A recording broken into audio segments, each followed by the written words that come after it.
Hello dear students, उम्मीद करता हूं कि हमारा प्रीवियस वीडियो जो कि जॉर्ज हर्बर्ट मीड पर आधारित था आपके लिए उपयोगी सिद्ध हुआ होगा। उसी क्रम में आज हम मीड की एक महत्वपूर्ण अवधारणा की चर्चा करेंगे और इस बात की भी कोशिश करेंगे कि आपको उदाहरण के साथ एक आपके अंदर अवधारणात्मक समझ उत्पन्न हो सके, इस प्रकार कुछ बातचीत की रूपरेखा आज के व्याख्यान की है। जॉर्ज हर्बर्ट मीड के सेल्फ की अवधारणा, स्व की अवधारणा क्या है,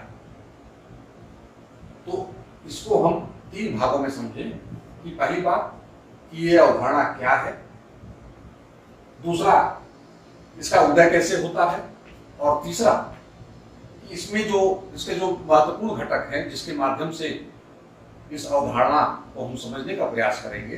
जो उसके दो महत्वपूर्ण घटक हैं, मैं यानी कि आई और दूसरा मुझे यानी कि मी। तो इन दोनों के माध्यम से, आई और मी के माध्यम से हम स्व की इस अवधारणा को समझने का प्रयास करेंगे। वास्तव में स्व क्या है? स्व एक प्रक्रिया है। स्व कहीं अंतरिक्ष में संपन्न नहीं होती, बल्कि स्व की प्रक्रिया समाज में घटित होती है। स्व की चेतना के लिए समाज का होना आवश्यक है। समाज के बिना संचार संभव नहीं है। संचार क्या है, मैंने अपने पिछले व्याख्यान में आपसे चर्चा की थी।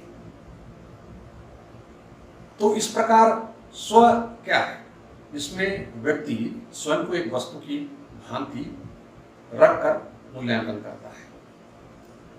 अब यह पूरा एक सोशल प्रोसेस के तहत होता है, यानी कि व्यक्ति एकांत में रहकर मूल्यांकन नहीं कर सकता।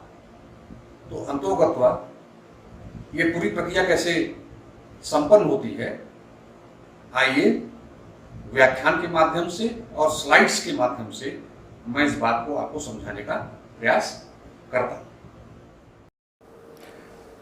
मीड का मानना है कि मनुष्य क्या है, एक बहुत ही कमज़ोर सावयव है।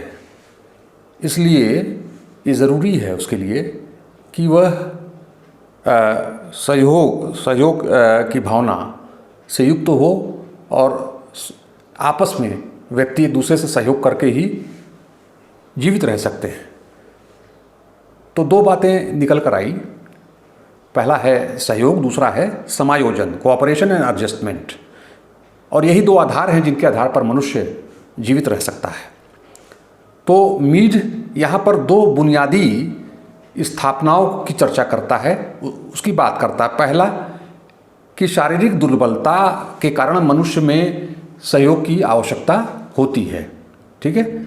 और दूसरा है कि सहयोग की प्रक्रिया व्यक्तियों के मन से प्रारंभ होती है। मन एक बड़ा इम्पॉर्टेंट कंपोनेंट है। मीड के स्व की अवधारणा की व्याख्या जब हम कर रहे हैं तो बार बार ये शब्द आएगा। तो इन जो दोनों ही बिंदुओं, इन दोनों ही प्रस्थापनाओं की जो बात मीड करता है, मीड ने मानव मन की कुछ विशेषताओं की भी चर्चा की है, ठीक है। अब जैसा कि मैंने कहा कि मीड ने मन शब्द का प्रयोग किया है, तो आखिर मनुष्य के मन की बात मीड बार बार क्यों करता है? तो पहला जो बिंदु है, मीड का ये मानना है कि मनुष्य का जो मन है वो प्रतीकों का सृजन और उपयोग करता है। बाहरी जगत की वस्तुओं को प्रतीक और चिन्हों के द्वारा हम लोग समझते हैं। हम अपनी रोजमर्रा के जीवन में देखें तो अगर किसी रेलवे क्रॉसिंग पर लाल बत्ती जल रही है या ट्रैफिक सिग्नल पर अगर लाल बत्ती जल रही है तो भी रुक जाने का एक प्रतीक का बोध कराता है। दूसरा कि जो बाहरी जगत है, बाहरी जो दुनिया है, बाहरी जगत की वस्तुओं में से हम कल्पना चित्र बनाते हैं और यह जो कल्पना जगत है में मनुष्य यह भी तय करता है कि उन वस्तुओं को वो कैसे प्रयोग में लाए, या उन वस्तुओं के समक्ष क्या करे या वो क्या न करे। अतः कल्पना जगत में ही वह वस्तुओं के प्रति कार्य के वैकल्पिक प्रारूप को तैयार करता है। अब देखिए, सारी चीज़ें मन में चल रही हैं, उसकी चेतना में चल रही हैं, ठीक है। और तीसरा बिंदु कि अनुपयुक्त मार्गों को छोड़कर, यानी कि जो मार्ग उपयुक्त नहीं है उनको छोड़कर, तो जो अनुपयुक्त मार्ग है उसको वैकल्पिक मार्ग भी कहते हैं, उनको छोड़कर जिस मार्ग को वो उचित समझता है उस पर वो चलने का प्रयास करता है। तो ये सारी जो मानसिक प्रक्रिया है इसको मीट कहता है इमेजिनेटिव रिहर्सल। रिहर्सल की चर्चा मैंने आंशिक रूप से अपने प्रीवियस व्याख्यान में की भी है, और मैं यहाँ पर फिर थोड़ा सा संदर्भ आया है तो उस पर प्रकाश डालता चलूँ कि ये क्षमता केवल मनुष्य के पास होती है। यानी कि इमेजिनेटिव जो रिहर्सल होता है, इमेजिनेशन में पूर्वाभ्यास, उसको बार बार उसका अभ्यास करने की जो क्षमता होती है वो केवल और केवल मनुष्य में होती है। तो मनुष्य का मन क्या है? एक प्रक्रिया है, एक प्रोसेस है। मनुष्य का मन संरचना नहीं है, ये ध्यान दीजिएगा, ये एक प्रोसेस है। और इमेजिनेटरी जो रिहर्सल है, यानी कि कल्पना में जो पूर्वाभास है कि क्षमता पर ही सहयोग, समूह और समाज का अस्तित्व निर्भर करता है।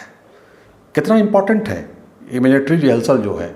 आप देखिए, तो मनुष्य का मन क्या करता है? वो सेलेक्टिव प्रोसेस करता है, यानी चयन करता है और उन संकेतों को ग्रहण करने की कोशिश करता है जिसमें सहयोग उत्पन्न हो और जीवन चलता रहे। यानी कि लाल बत्ती आप देखते हैं तो आप रोक देते हैं। तो आप क्या करते हैं? सरकारी या ट्रैफिक नियमों के साथ अपना एक सहयोगात्मक बॉन्डिंग या आप उसका एक क्रिया का जो प्रत्युत्तर देते हैं वो सहयोग के धरातल पर निर्मित होता है। और इसी प्रकार ट्रैफिक का जो पूरा मैकेनिज्म है वो चलता रहता है। तो छोटा सा बालक है घर का, हमारे आपके घर में छोटे बच्चों पर अगर हम फोकस करें तो ये उन बच्चों को सिखाया जाता है कि कौन सा संकेत यानी कौन सा जेस्चर ग्रहण किया जाए और कौन सा ग्रहण करने योग्य नहीं है। ये एक बड़ा इंपॉर्टेंट फैक्टर है जो मीड की थियरी का मूलभूत अवयव है। भूल प्रयत्न द्वारा या सीखने के द्वारा बालक यह समझ लेता है कि ऐसे प्रतीक हैं जिनका वह और दूसरे लोग भी समान अर्थ लगाते हैं। जैसे मैं आपको उदाहरण के माध्यम से स्पष्ट करूं तो कहीं आग जल रही है तो हो सकता है छोटा बच्चा, शुरुआत में हमारे आपके घर में छोटे बच्चे होते हैं तो हम अमूमन देखते हैं आसपास छोटे बच्चे, उनको लाख समझाइए कि ये आग है, उंगली जल जाएगी, बट वो पहली बार नहीं मानता है। लेकिन जब वो उसके तपिश को महसूस करता है, उसे लगता है कि उसको नुकसान पहुंच सकता है या उसको पीड़ा होगी, तो उसके बाद वो ये समझ जाता है अग्नि रूपी प्रतीक से कि इससे दूर रहना ही बेहतर है, यानी ये नुकसान पहुंचा सकती है। और यही अर्थ दूसरे लोग भी लगाते हैं, ठीक है। तो ये जो कॉमन मीनिंग है इसकी बात मीड यहाँ पर समझाने का प्रयास करता है। तो इस प्रकार जो समान अर्थबोध वाले संकेत हैं इनको मीड कहता है कन्वेंशनल जेस्चर, परिपाटिक संकेत। यानी कि बच्चा जो अर्थ लगाता है और दूसरे लोग जो अर्थ लगाते हैं उसको परिपाटिक संकेत या कन्वेंशनल जेस्चर कहा जाता है। और इन्हीं कन्वेंशनल जेस्चर्स यानी परिपाटिक संकेतों के माध्यम से पारस्परिक क्रियाएं होती हैं। समाज में जो पारस्परिक क्रियाएं संपन्न होती हैं वो इन्हीं कन्वेंशनल जेस्चर्स के माध्यम से या परिपाटिक संकेतों के माध्यम से संपन्न होती हैं। समान वस्तुओं, आवश्यकताओं और इच्छा का बोध भी होता है। बालक के मन के विकास का यह सबसे महत्वपूर्ण स्तर है। इस क्षमता का परिणाम क्या होता है ये समझा जाए। इस क्षमता का परिणाम यह होता है कि बालक दूसरों की सामाजिक भूमिका ग्रहण करने लगता है।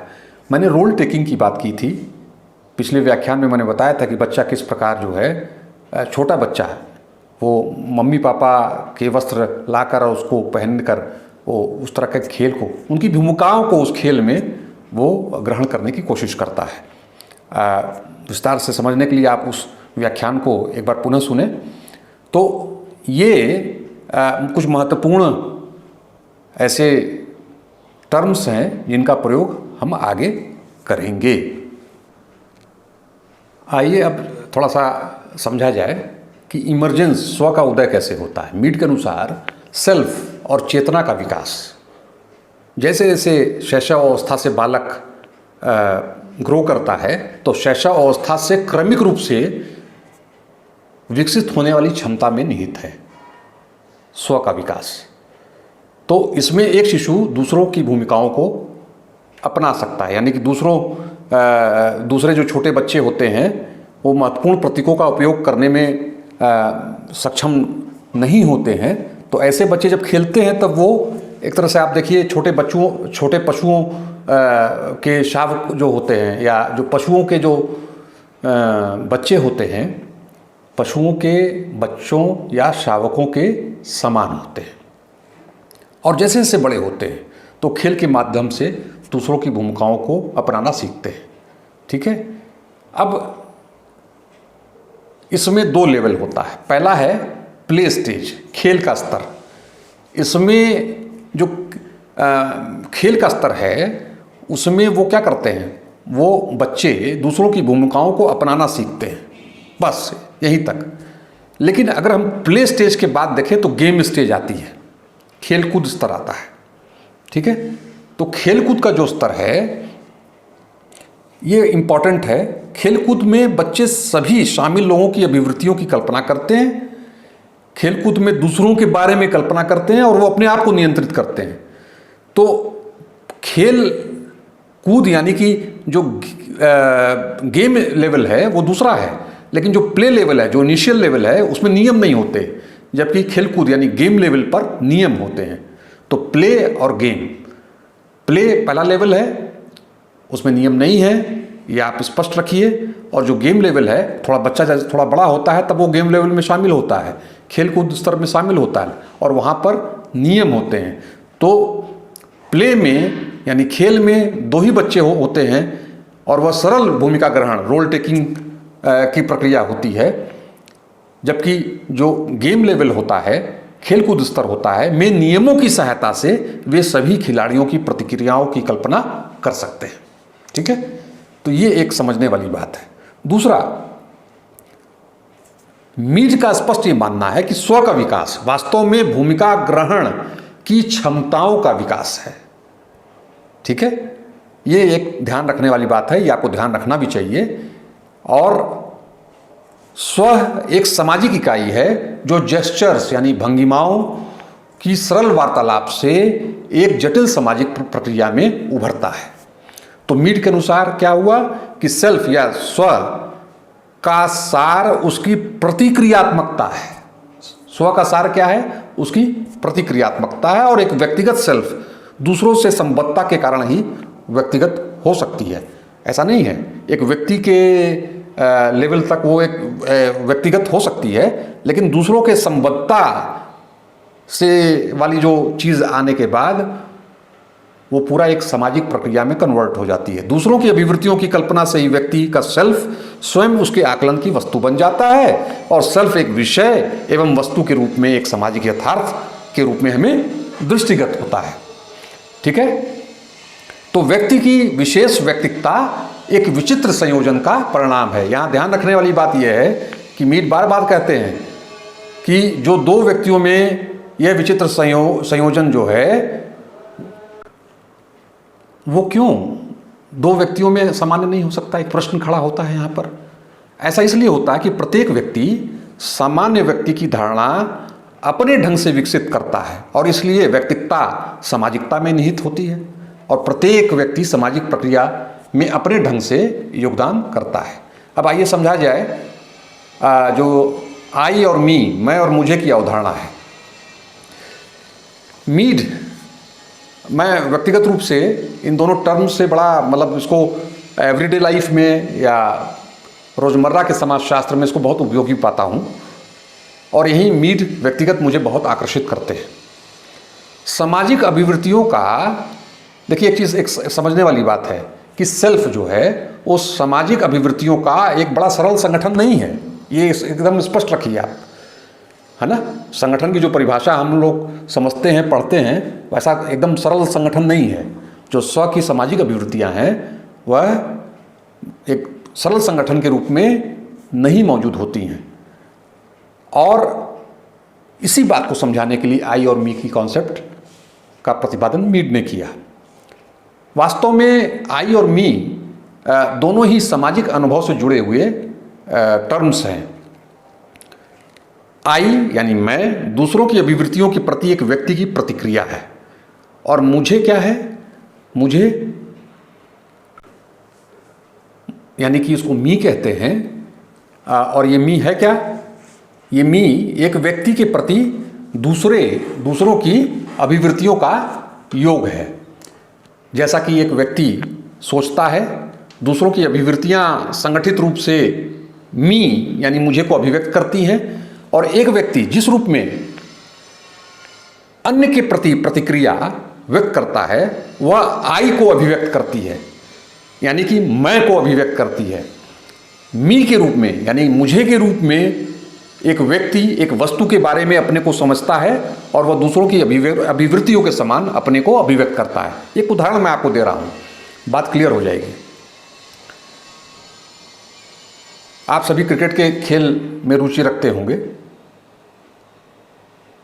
तो विराट कोहली जब बल्लेबाजी करने उतरता है और भारतीय टीम को रनों की ज़रूरत होती है, रन रेट को बढ़ाने की ज़रूरत होती है,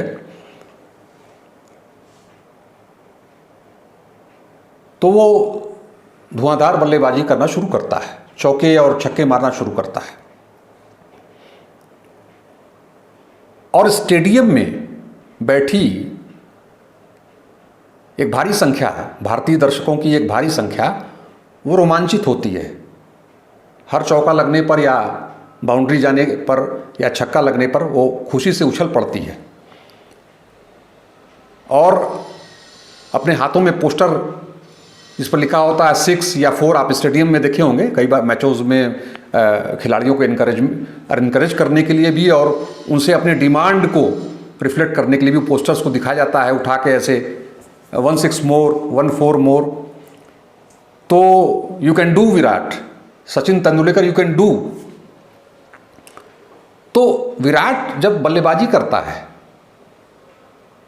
तो वो आई, मैं दुनिया का सर्वश्रेष्ठ, दुनिया की क्रिकेट रैंकिंग में का सर्वश्रेष्ठ बल्लेबाज, ठीक है, यह आई है।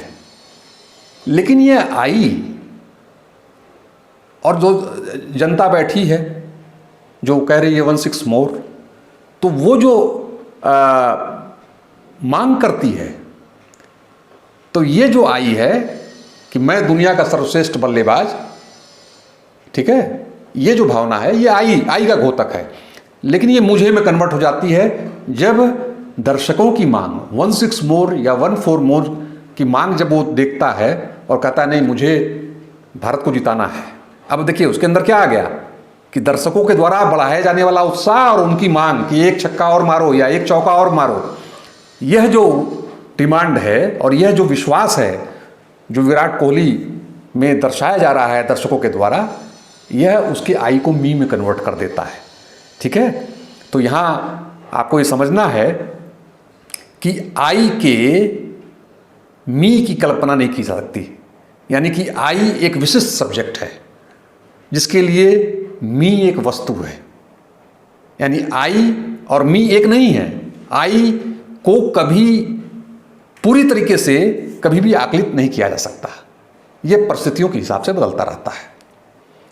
कभी कभी विराट कोहली बहुत तेज रन नहीं बना पाते या कभी गलत शॉट पे आउट हो जाते हैं, तो आप आकलन नहीं कर पाएंगे आई का पूरी तरीके से, ठीक है। वो परिस्थितियों पर डिपेंड करता है कि वो कैसी परिस्थितियां हैं, पिच कैसी है या विपक्षी टीम की बॉलिंग का लेवल कैसा है, ठीक है। तो आप देखिए कि आई और मी के बीच का जो एक प्रोसेस है पूरा, वो किस तरीके से सेल्फ, अब यहाँ विराट का जो सेल्फ है वो अपने को मूल्यांकन करता है ना कि ये दर्शक जो बैठे हुए हैं मुझसे अपेक्षा कर रहे हैं, यानी कि मैं दुनिया का सर्वश्रेष्ठ बल्लेबाज हूँ और मुझसे वो अपेक्षा करते हैं, यानी कि मैं इनकी दृष्टि में भारत को जिता सकता हूँ। ये उसका सेल्फ है, ये स्व है उसका। लेकिन ये स्व आप देखिए किन परिस्थितियों में, ये समाज है, स्टेडियम रूपी समाज, जहाँ दर्शक बैठे हुए हैं, खिलाड़ी मैदान पर खेल रहा है और दर्शक और खिलाड़ियों के बीच इस वे में जो अंतक्रिया हो रही है, वहाँ पर वो सहक्रिय प्रक्रिया का विकास यहाँ पर दृष्टिगत होता है। तो मैं समझता हूँ कि इस उदाहरण से आप सभी लोगों को आई और मी और इसका जो इसके द्वारा जो सेल्फ का इमर्जेंस है, किस तरीके से वो इमर्ज करता है, किस तरह से उसका उदय होता है, किस तरह से उसका विकास होता है, ये काफ़ी हद तक आपको समझ में आ गया होगा। ठीक है, तो अब आप ये समझिए कि मीट का स्पष्ट ये मानना था कि हम सभी लोग राष्ट्रीय भौगोलिक क्षेत्रों, पारिवारिक संबंधों, राजनीतिक संबंधों से जुड़े होते हैं और ये सभी अलग अलग परिस्थितियों का प्रतिनिधित्व करते हैं। ठीक है, और इसी प्रतिनिधित्व से ही मी का गठन होता है। ठीक है, मानव उन सामाजिक संरचनाओं से पैदा होता है जिसने उन्हें नहीं बनाया है, वह उन संस्थाओं और समाज व्यवस्थाओं में रहता है जिन्हें उसने नहीं बनाया है। व्यक्ति भाषा, नियम, प्रथा, कानून आदि से नियंत्रित होता है व्यक्ति, है ना, और ये सभी मी में संगठित तत्वों के रूप में सम्मिलित होते हैं। यानी कि आई अलग अलग परिस्थितियों में अलग अलग ढंग से व्यवहार कर सकता है और मीट का यह स्पष्ट मानना था कि व्यक्ति का जो